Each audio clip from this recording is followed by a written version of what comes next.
Oh, I got some juicy news for you.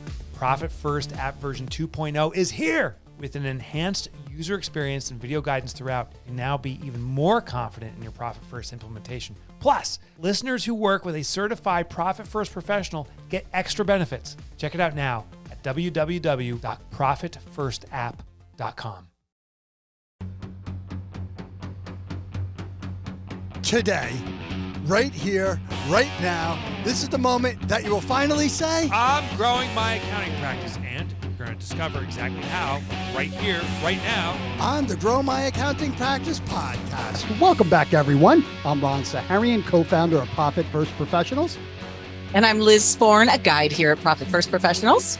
And this is Mike Michalowicz, friends with Geoff Woods, and also author of Profit First, a brand new book called The Money Habit. You're listening to GMAP, stands for Grow My Accounting Practice.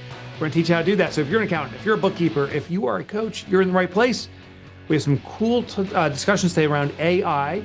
Ron's got an insider access, and I got a GMAP Now task. So one task, if you do it, you will see results.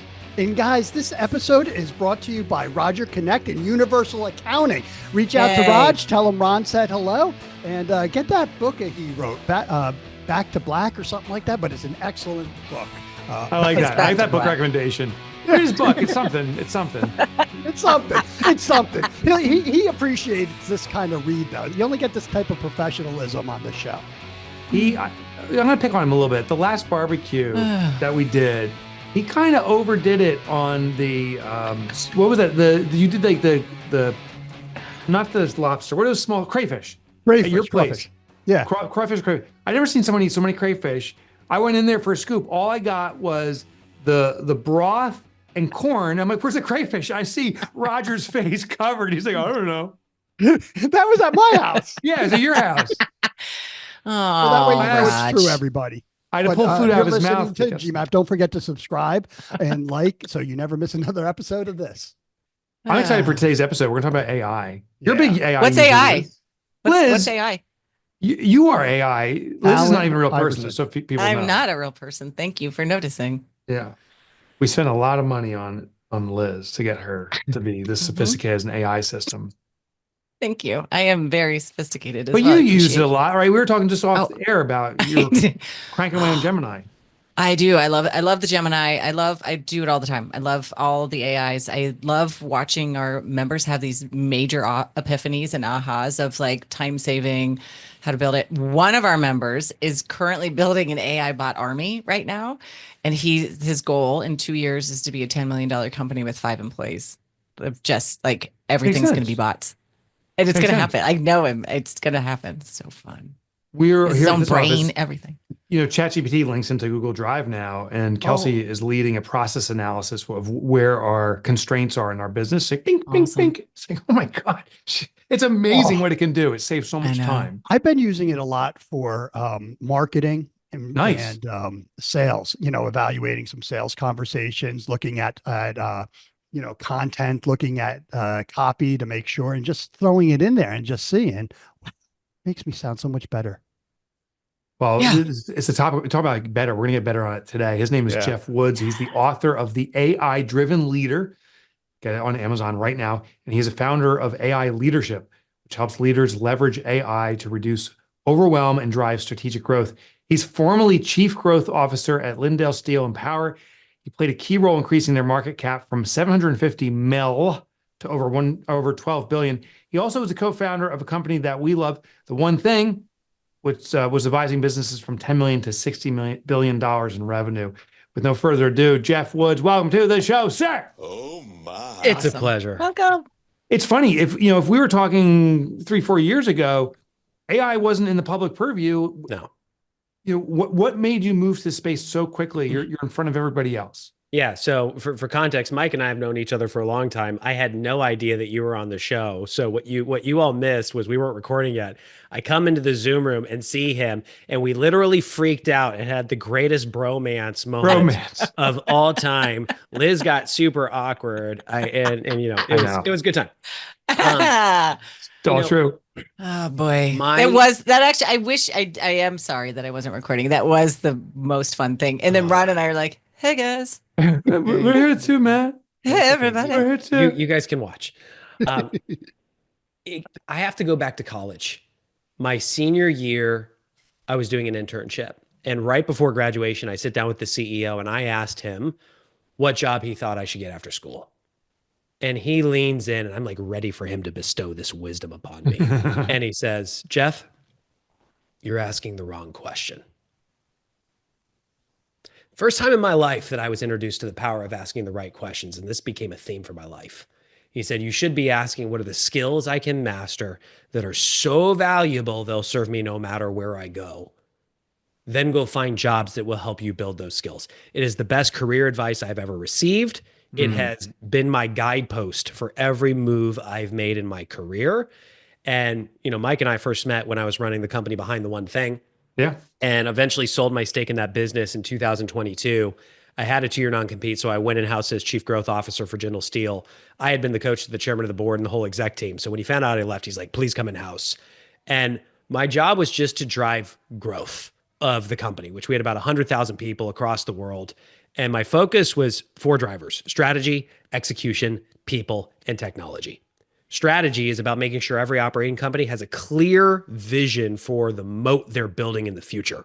Execution was about having a focused strategic plan you execute against. People, purpose of people is to achieve your goals. Your goals change every year, but your job descriptions do not, which means you have an inherent lack of alignment. I wanted to realign the workforce. Interesting. And then use technology to harness the whole thing. It was December of 2022 when I saw ChatGPT for the first time. Yeah. It had literally been out for less than 30 days. And when I saw it, I thought, oh my gosh, I think this is a skill that's worth mastering. I think this will serve me no matter where I go. That advice allowed me to override what most leaders have thought, which is, I'm too busy, I'll get to this later, or this is something that my tech team can figure out. I said, I'm going to make this a priority. The problem was I was asking myself the wrong questions. I was asking, how do I use this to write a better email? And frankly, that was not a high enough ROI use case to warrant going through the learning curve when I was already so busy. But I looked in the mirror, I'm like, okay, maybe I'm asking myself the wrong questions. What matters most in my job? And it was strategic thinking, because your ability to think strategically is the difference between growing your business or going out of business. How might I use this technology to help me think more strategically? That was the unlock, because I realized the last decade of my life, I got paid the big bucks to ask the right questions to leaders. What if I could get AI to ask me the right questions as a thought partner, not as a Google or an assistant, but as a thought partner? Wow. Oh, baby. Oh, my head's hurting. I know, it's so good. That I'm was like, the can you unlock. slow down? Can you slow down? It's, Yeah. I'm just kidding. So long story short, I showed that I was in India every quarter and I was at the chairman's house. I showed him what I was doing and I made the pitch that we drive it through the whole company. And he asked that I head it up. Problem is, I was not qualified to do it. But one of the things I learned from Gary Keller, my old business partner, is that anytime you're hitting a ceiling of achievement in your life, you're just missing a person. So who am I missing that if I could get into a relationship would enable me to drive this through our whole company? That person's name is Google. So we partnered with Google. Yeah. So we partnered with Google. I started living in their headquarters in Delhi and I learned a whole lot. And as I started driving it through the organization, I realized there was a much bigger problem, which was every leader knows this is the future. No one knows where to start. They all think they're falling behind, and they are. But you have all these consulting companies and tech companies pushing this as a solution, looking for a problem. But the tech is not the difference that makes the difference. It's the leader who harnesses it. No one was talking about the leader. And that's where I saw my opportunity. So I resigned. I wrote my book, The AI-Driven Leader. It has hit #1 for its category. It's an absolute rocket ship. And I built a company, AI Leadership, showing leadership teams how you use this strategically to accelerate growth and build a competitive advantage. So we got to know, Geoff, what is the secret? Because you said it.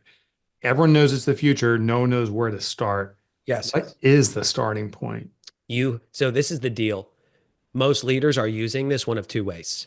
Either like a really smart Google to ask questions to, or an assistant to help them write better emails. The problem is those are 80% tasks that drive 20% of the results, meaning it does not warrant going through the learning curve. I'm just turning it on its head. Yeah. Let's focus it on the 20% priorities that drive 80% of your results. And that is using it for strategic thinking. To do this, you have to know how to talk to it. I have a very simple prompt framework that will work for every single person. You do not need any other framework than what I'm about to share with you. If all you take from this episode is what I'm about to tell you, game over. I'm all ears, man. Let's roll. Oh, I'll tell you the prompt. It says, what would Geoff Woods do? Totally. You could ask that.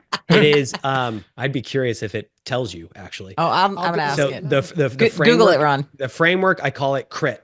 C-R-I-T. Okay. Context, role, interview, task. Literally, I want you to get a sticky note and a Sharpie and write context, role, interview, task, and put it on your desk.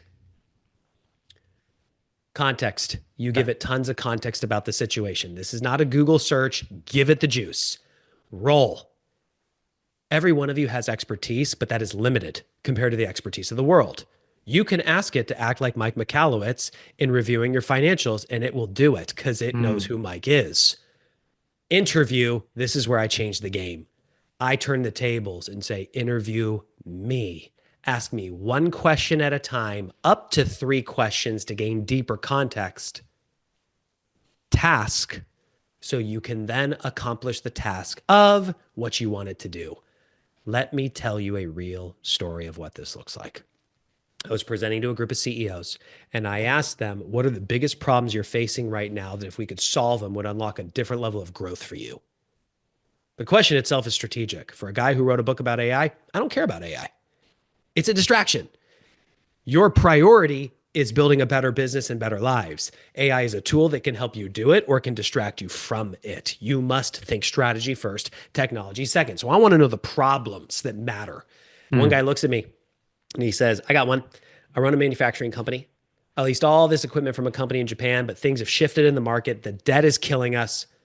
We're going to go bankrupt if it doesn't get restructured. And in my mind, I'm going, is this a 20% priority that's going to drive 80% of the results? Oh yeah, let's dive in. What have you done? And he said, I feel like we've tried everything. And he lists 5 strategies he's deployed. And he said, none of this has worked because this is a public company in Japan. It's gone all the way to the board. They are refusing to restructure the debt because they think they'll lose face in Japanese society. Oh boy. I have no next step. We've hired all the consultants. No one can solve this. We're probably going out of business. Oh boy. Then he asked the right question, which was, can AI help? That was the right question. Does this go out on video, by the way? Yes. Only the nude parts. Okay.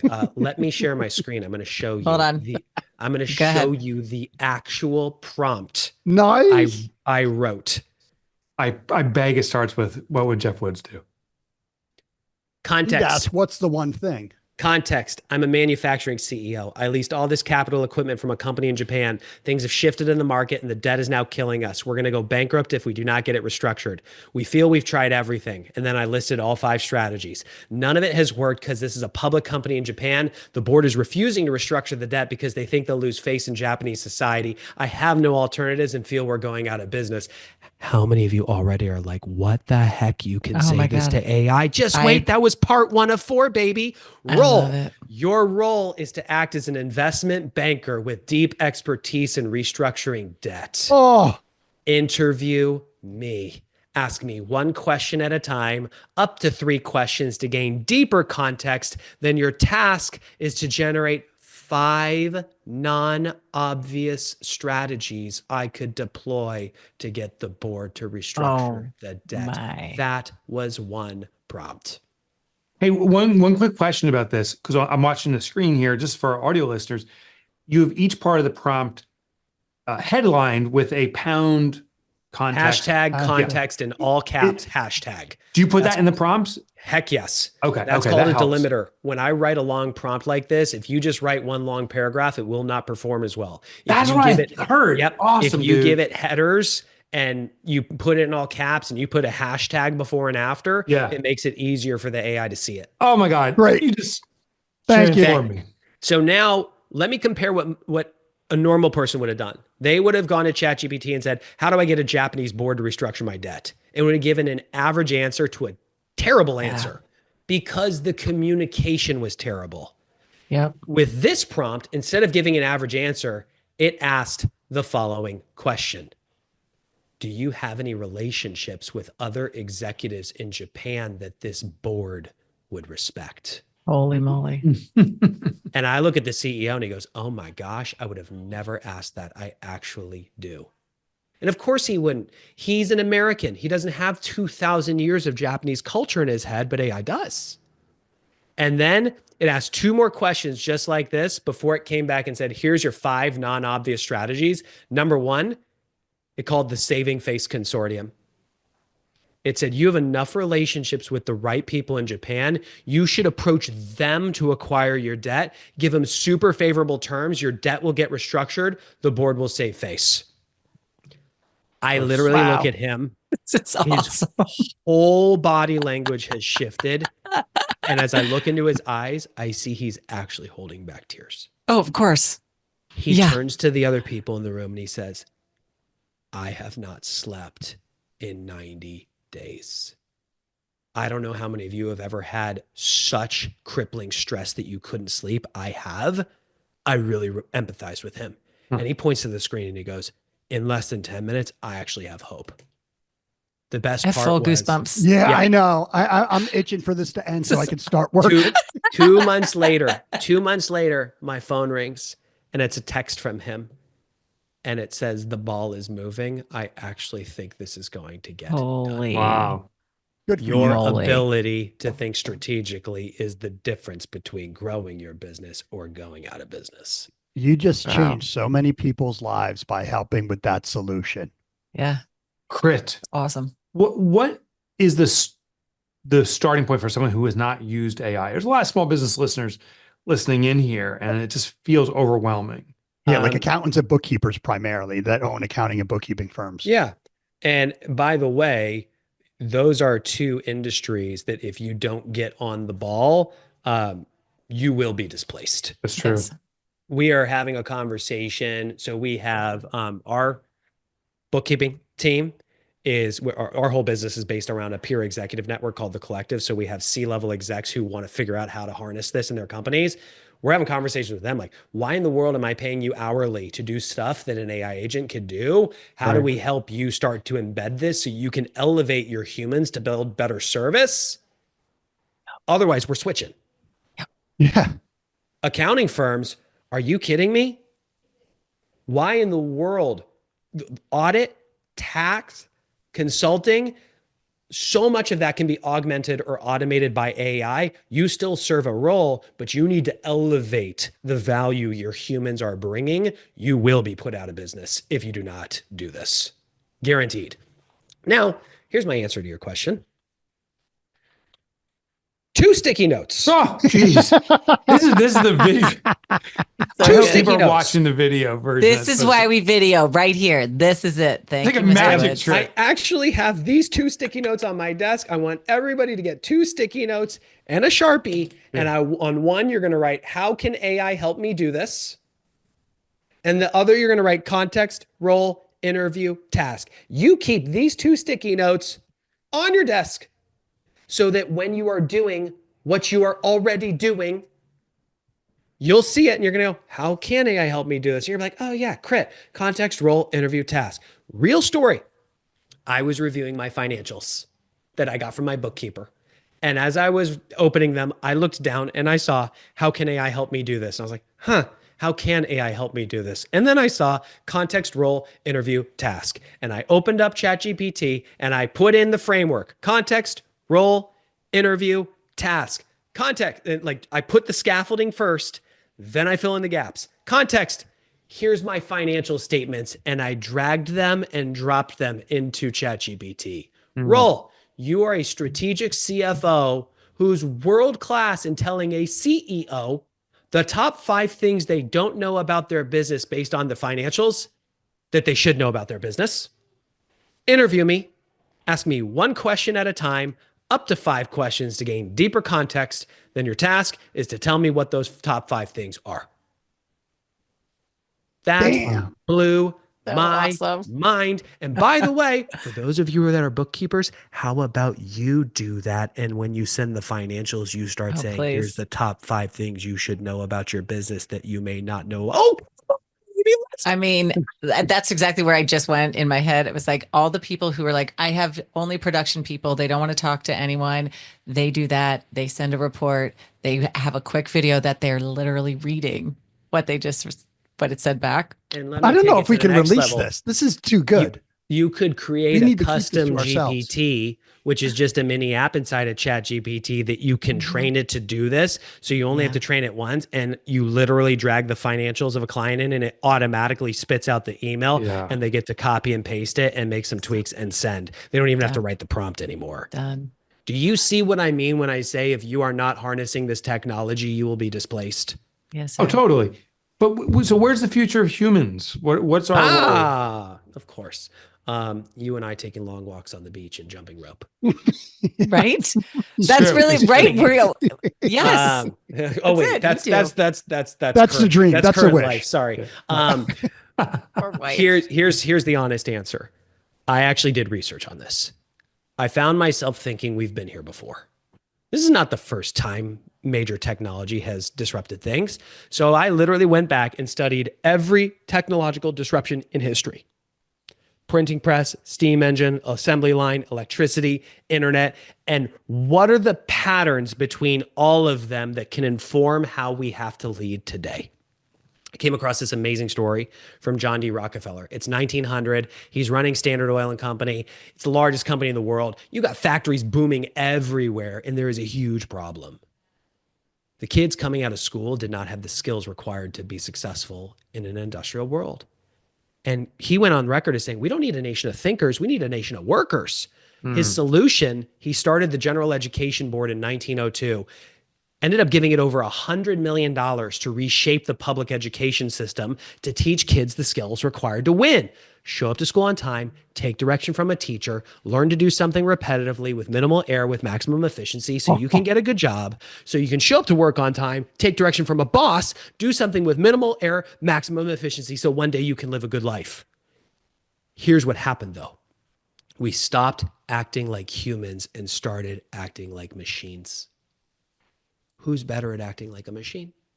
A human. Machines. A machine. Most of what people do today is acting like industrial workers. 100%. So what's the future? What are the skills we need to master that are so valuable they'll serve us no matter where they go? There are 5 skills we have as humans that AI will not replace, it will enhance. Strategic thinking, problem solving, communication, collaboration, creation. You have to realize you are shifting from being the player of an instrument in an orchestra to becoming the conductor of teams in technology. A future org chart is not just a bunch of circles for people. It is circles of people surrounded by circles of AI agents that take all that low-level tactical stuff, machine-based stuff off the plate that elevate you to do what only humans can do and give you superhuman abilities when you do it. But here's the thing. In 5 years, you may still be with the same company. You may still have the same title, but I promise you, the skills you are applying, the processes you are following, and that's all a job is, skills applied and processes followed, will be different. Now you have a choice to make. This tech is not going away. It is here to stay. You choose to get in the game and become an AI-driven leader and start to figure out, how do I harness this? Or you bury your head in the sand. In every technological disruption, there are people that lost jobs. More jobs were created. The people that were growth-minded, that developed the new skills, gained employment. So this is a question that used to be written on my whiteboard in Sharpie when I was in business with Gary Keller and Jay Papasan. was, what's the business that'll put you out of business? How can you build it first? I would suggest you start asking that. Geoff, we raced through the time and we got a split. This has been an amazing download. You are choosing to split, my friend. You are choosing to split. I'm weak. I will talk to you all day. Dude, when I saw your finger smashed, I instantly smashed my finger to reciprocate. So and twins. There we go.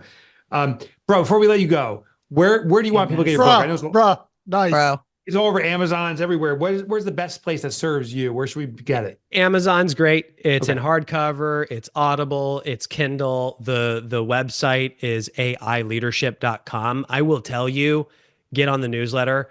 I write an email once a week for leaders that don't read email. And we have an over 60% open rate because every week we share a real use case with the actual prompt just to help you figure out how the heck to get started. And you can learn about all the other things we do, from trainings we do to that executive network, the collective. Dude, this is awesome. This is awesome. Where did you give the website? AIleadership.com. Yeah. Great. I'm just all over. The new frontier of leadership is here, and this is the guy leading it. Geoff, thank you so much for joining us today. Thank you, Geoff. Great job. That was awesome. Wow. Thank you. All right, we're going to recap what we learned, which we may just play the whole episode over again. Yeah. I got a GMAP Now task. Ron's got an insider access. First, you want to throw us for a trippy question? Yeah. Yes, I do. Okay. I'm going to go first.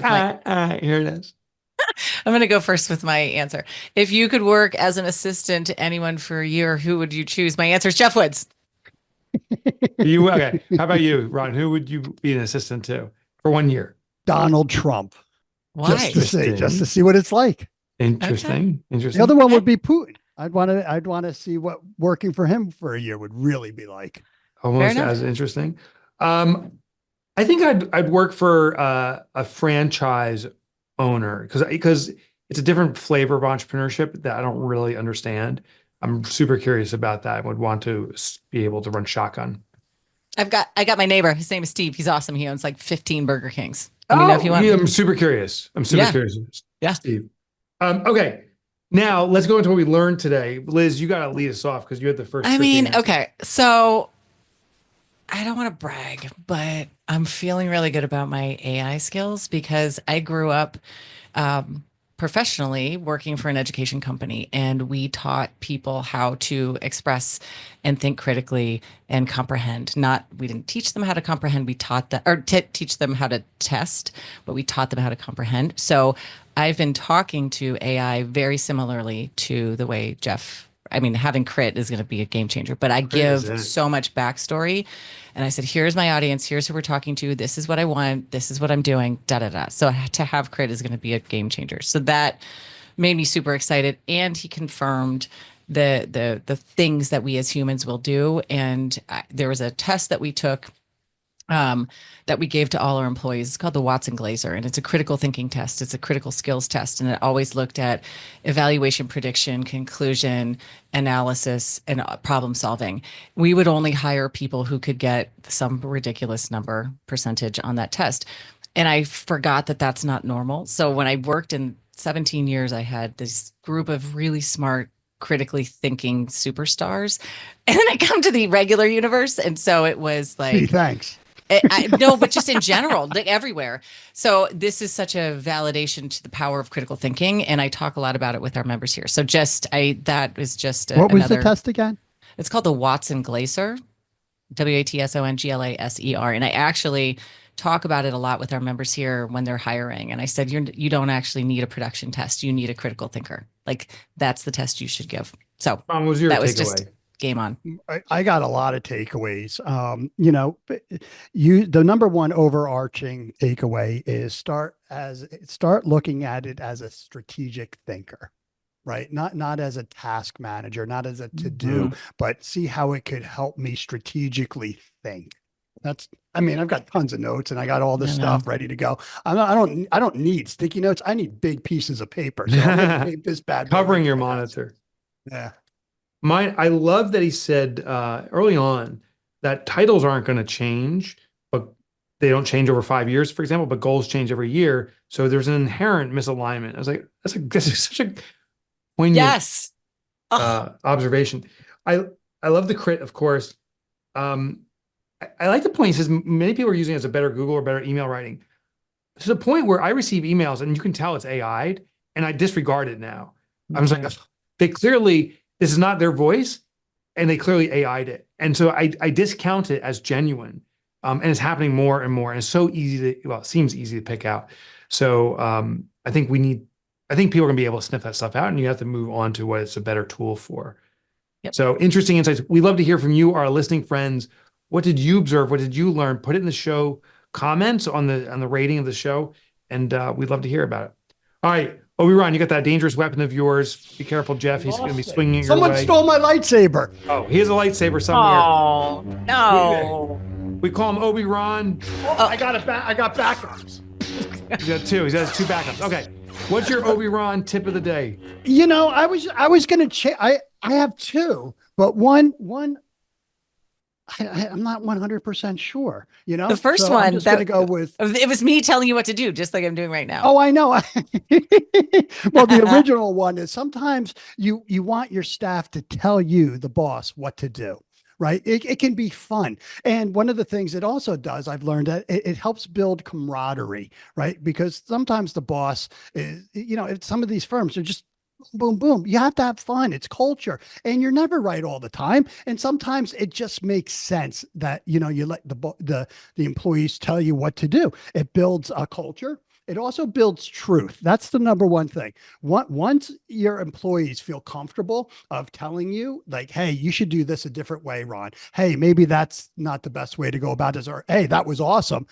That is trust. And that helps drive the business forward. So sometimes you have to let your employees tell you what to do. Nice. Yeah. Nice. The other one was all AI related. The other one, AI related, where listen, we're all using AI internally here at Profit First Professionals. This episode itself is going to help us raise our game. True. So I got one last tip for you. It's the GMAP Now task. You do is you'll see results. Walk with your phone, enable the camera, and as you go around your house, identify the one thing that frustrates you the most. Take a picture of it. Put it into AI and ask it how to resolve or improve that frustration. What I have found is we are more apt to use a tool when it addresses something at a personal level than the more ethereal stuff at a business level. So if you're new to AI, try it at home. Once you see how it serves you there, you'll be blown away in how it can serve you in business. Oh, another tip, get Jeff's book today. I'm buying it right now. There's a problem with Amazon. Absolute other tip. Don't take a picture of your significant other and then put that in as Mike said. That Yeah, might be a problem. Awesome. All right, guys. Jeff, awesome. Thank you very much, my friend. Awesome job. Liz, Mike, great job. Listeners, don't forget to review and subscribe so you never lose another episode or miss another episode. And we want to invite you to consider becoming a Profit First professional. If you're an accountant, bookkeeper, or coach, Jeff said it. AI is going to take over the perfunctory, the task management, but it's not going to take over the human side. And that's what we're doing at Profit First Professionals. We've been more than talking about it for the last 10 years. We've been implementing the system. I would say the most basic AI is Profit First itself. It was managing the numbers, and our members have brought in the human element. You can too. Go to profitfirstprofessionals.com. It's not too late to do the transformation, and we'll guide you through every single step. Again, go to profitfirstprofessionals.com, click on apply now. We'll have a conversation, see if it's a fit. Nice.